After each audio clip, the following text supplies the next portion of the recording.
Now I have the privilege of introducing our commencement speaker in the hallway before as we're lining up. I said the only thing longer than Jane's speech may be her bio. She has quite an expensive bio, but you'd never know that. Jane All comes to us from the Penn State University in the Aerospace Engineering Department, where she was working as a computer systems specialist. She is a graduate of the Phillips Exeter Academy in New Hampshire and the Indiana University in Bloomington, Indiana, with a major in Germanic languages. She has received a master's degree in political science and international relations at Penn State University. In 1984, she helped organize Students for America, a nationwide campus outreach and political action committee. While working on her MA, she also worked for Robert Jastrow at the George C. Marshall Institute in New York City as a policy analyst. She received a commendation from the Outstanding Women of America in 1985. Jane has worked as a freelance editor for the last 20 years of various books, projects, and a copy editor. The majority of her work focused on history of religion, works of the 19th century, theologians, and philosophers. She also assisted Dr. Keith Ord in the publishing of Kendall's Advanced Theory of Statistics. When she is not typing at her keyboard, her favorite way to relax is playing the fiddle and singing in her bluegrass band, Bluegrass Redemption. She never gets bored. She also enjoys spending time walking her dog Tribble, who recently starred in Grace Prep's presentation in The Wizard of Oz. Jane is married to Rick All. They live here in State College. They attend Center Church, and her 3 children, Nicole, Jonathan, and Miranda, are all Penn Staters. Are you guys familiar with the theory of 6 degrees of separation? The theory that everyone and everything is 6 or fewer steps away by way of introduction from another person? Well, for Jane, that number drops to about 1.5. She seems to know and have a close connection with just about everybody on the planet. But what I really love about Jane is that if you meet her in person, you would never know that anything I just mentioned was true. She is extremely humble and down to earth. She didn't want me to read that to you. She's like, don't tell them all that. She loves Jesus with all of her heart. She's committing to serving God and passionately loves serving others. She is extremely flexible. She lays down her life for those around her every single day. And she is never anything but positive, and she's an absolute joy to work with. Ladies and gentlemen, our Grace Prep principal, Jane All.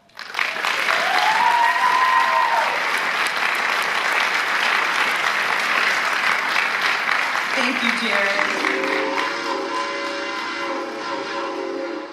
I have to admit, I leaned over and I said after hearing Haley, I just don't know how I can follow that. Okay, you just heard that train whistle. Let's hear it again.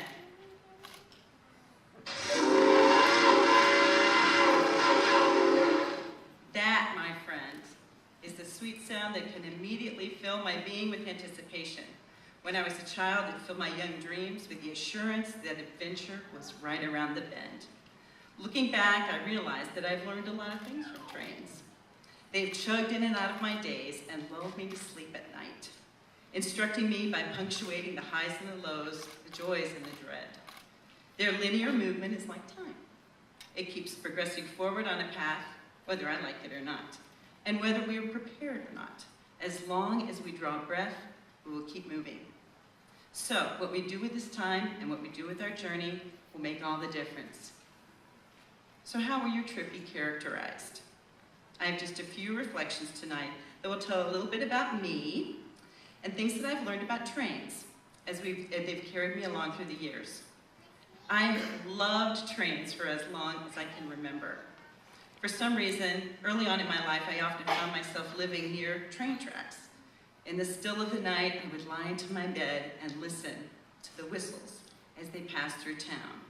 They would roll through the darkness and signal their intentions as they passed. Trains have a language all their own. Woo, woo, woo, woo. That actually means you're coming up to a crossroads. Did you know that? It's like signals.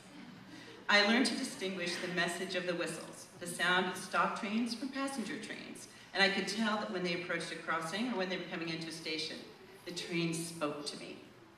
I imagined their exotic destinations, the very glamorous people who must have been aboard, or possibly the unticketed vagabonds and gypsies who were traveling in freight cars to warm locales with swaying palm trees and bright blue oceans, with their few little belongings tied up in a bandana.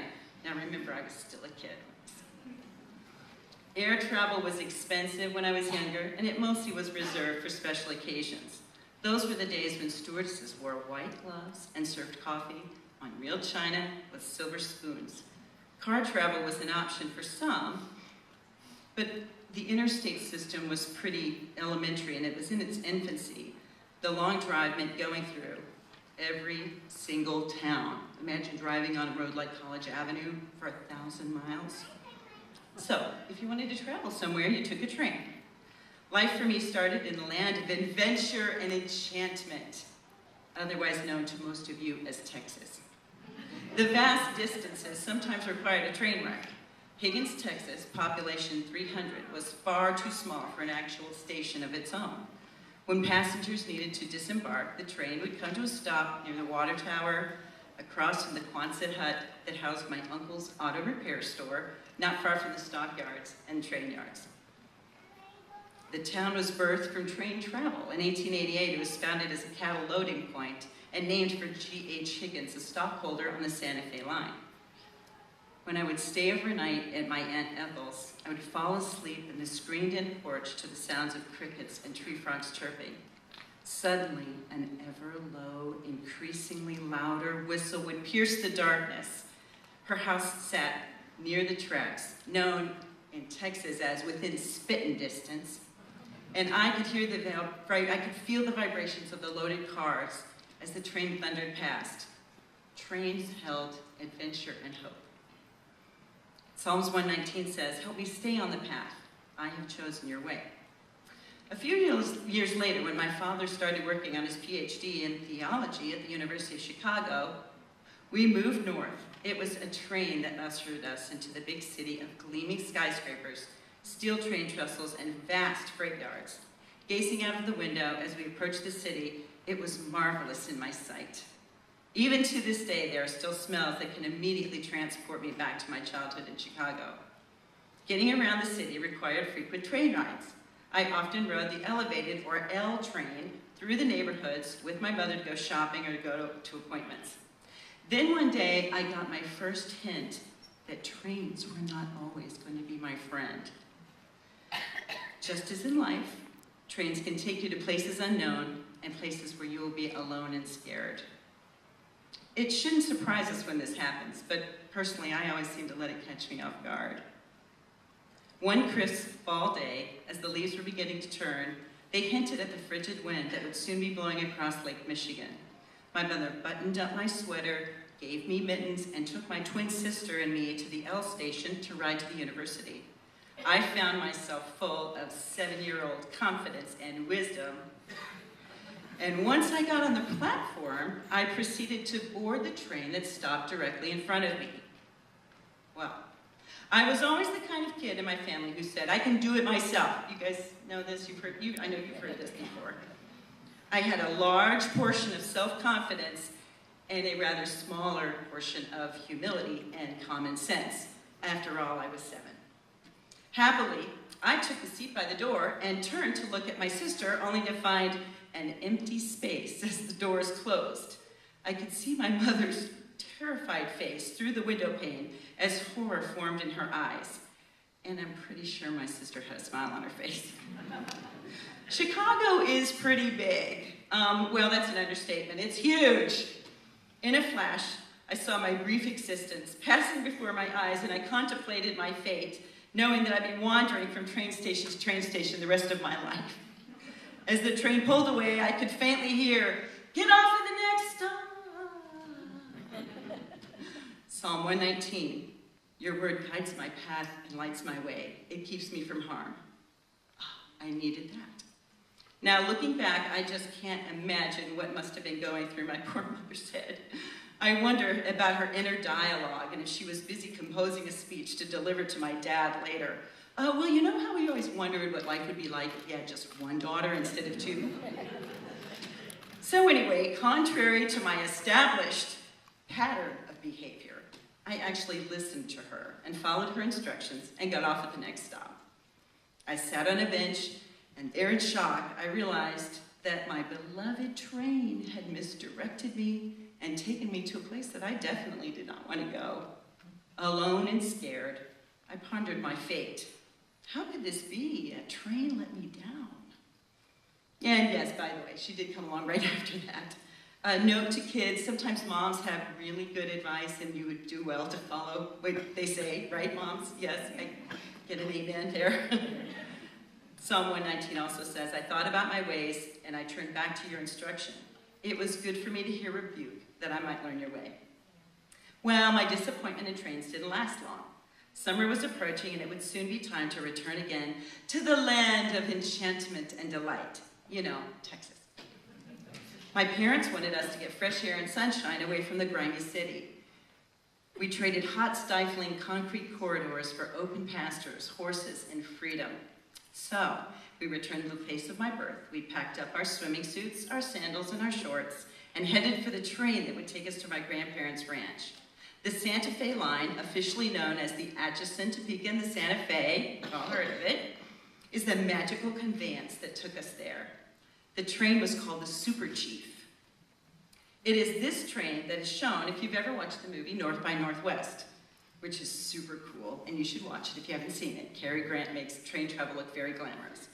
We would leave Union Station at 3 p.m. and travel through the night, sleeping on a Pullman berth with the soft rocking of the train cars as my comforting companion. Click, clack, clack, clack, clack, clack, clack, click, clack, clack, clack. A feature that thrilled my heart was the big dome lounge car, designed by the Bud Company in the 1950s. These were advertised as a pleasure dome. You sat on top of the world, surveying the countryside for miles ahead and miles behind. I read for hours and played cards with my siblings. It was a fantastic dreamline, so maybe the Xanadu reference was appropriate. At dinner time, we ate in the Fred Harvey dining car. Linen tablecloths and napkins set the mood for me. The train's gleaming white china and spotless crystal stemware told me that I was special. Psalm 119 says, turn my heart to your decrees. Give me life in your path. In Fort Madison, Iowa, we crossed the mighty Mississippi River on what was at that time the longest steel span type bridge in the world. Later in Topeka, interestingly enough, whose name means a grand place to dig potatoes, this was the very first place that they laid the very first rail for the Atchison, Topeka, and Santa Fe. But I never did see any potatoes. When we got to Shattuck, Oklahoma, I knew that Higgins would be next. I loved riding the train more than I can express, but arriving in Higgins, Texas, after a glorious 17-hour jaunt was bittersweet. Sadly, I knew that my journey would be over, but I also knew that soon I would be racing down the lane to see Duchess, my grandfather's once fine quarter horse. She had been granted a stay of execution by my grandfather, who was the local county judge, and he saved her from the glue factory after a life of mediocre races. Joy awaited for me, but I'd have to leave the train. The next stop in my life was Indiana. In Terre Haute, trains were a regular fixture of life, and I found that trains sometimes can foil the best laid plans. Tracks crisscross town everywhere, near my house and near my school. We would get railroaded, and it was a great excuse for everything. But in Terre Haute lingo, that meant delayed, not persuaded or deceived. These were long, long freight trains that had to be pulled by 2 or 3 engines.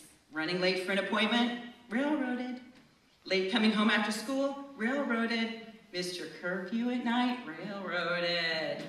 The best laid plans can get derailed, and for some of my friends, getting to and from school, a 10-minute walk turned into an hour walk. And I understood what it meant to live on the other side of the tracks.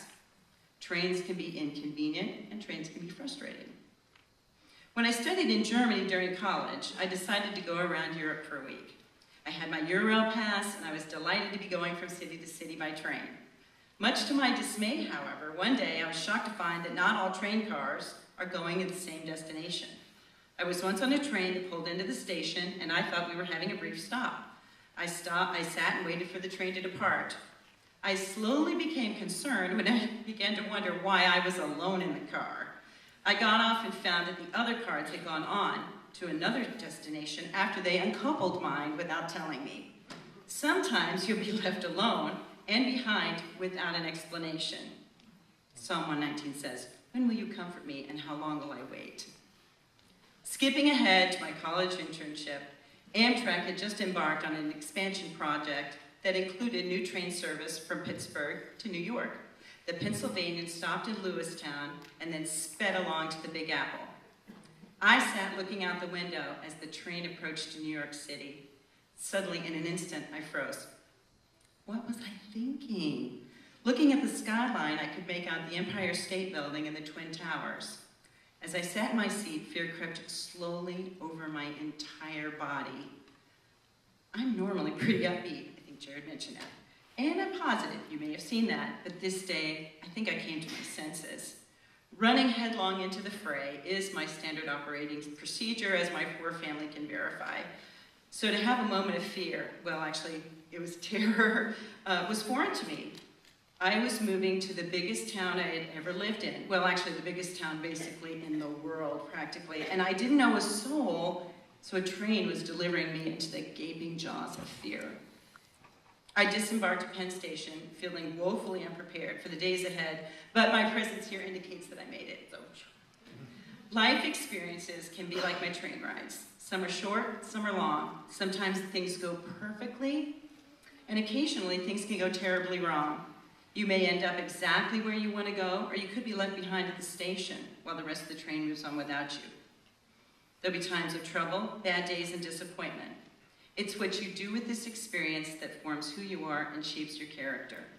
Whatever path you choose in life, you'll experience the good and the bad. You'll have great success and some crushing disappointments.